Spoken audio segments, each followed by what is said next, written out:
Hello, I'm Randy Kaplan. Hi, I'm Jocelyn Kaplan. This is Rhodey. So we first found the house in June of 2015, and we were able to buy it in August of 2015. So when we were looking for the houses in Barrington, we were looking for something on the water, and we didn't even know that a lighthouse existed in Barrington. I think we just saw the house one time, and we told the realtor this is definitely the house for us.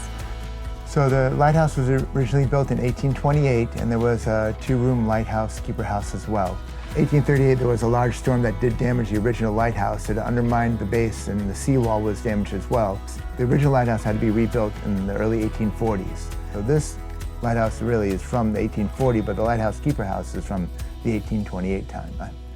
But that lighthouse since the 1840s has survived a lot of major storms. Two significant storms in 1938 and 1954 were very large hurricanes that came through Barrington causing severe damage. But this original lighthouse from the 1840s has remained. So I would always take walks around the property, and I noticed that the seawall had started to deteriorate. And so I knew I needed some work done, so I started looking for a mason. And it took about 2 years for us to find somebody to come out here to do the work. And that's when we got in contact with OCC, and Adam and Sal and Alessandro and the guys came out and they looked at the job and they said they could definitely do it. So we signed up with them, and we knew that they were the right ones.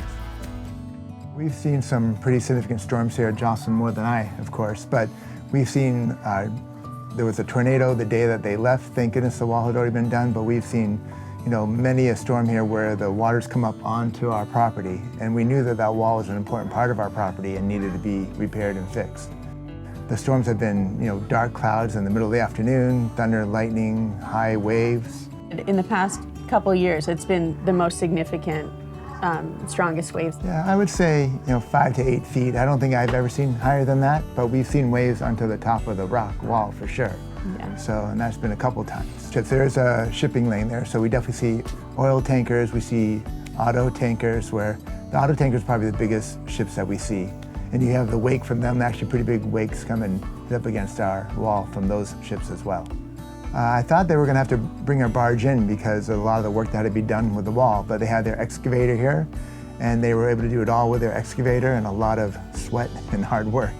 Yeah, they were always here, 7:04 in the morning, and they just started working right away. So I saw the beginning of their time here, but even when there was something that they needed to finish up, they would came on Saturdays. They just were so responsible and they wanted to get it done in a timely way.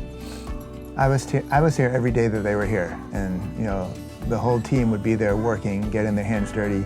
Not only the workers, but the owners of the company were down there digging and moving just as much as anybody else. So hard working from the second they got here to the second they left. We couldn't be more pleased. I know that it's such a niche market to be an expert in ocean masonry, and we know that we had the right people to work with us. So they helped us with our porch, to repave that, and they were just very dedicated to really improving, and they took such pride in their work. He was just so happy that he knew this is going to be good for 80 years. So I remember talking to Sal. He grew up doing masonry with his dad in Mexico, and he's been doing that all his life, and you can tell talking to him that he really loves his work. He's proud of his work, and he and Adam together are the people I talked with most, and they were really about their quality and their efficiency and getting the job done right.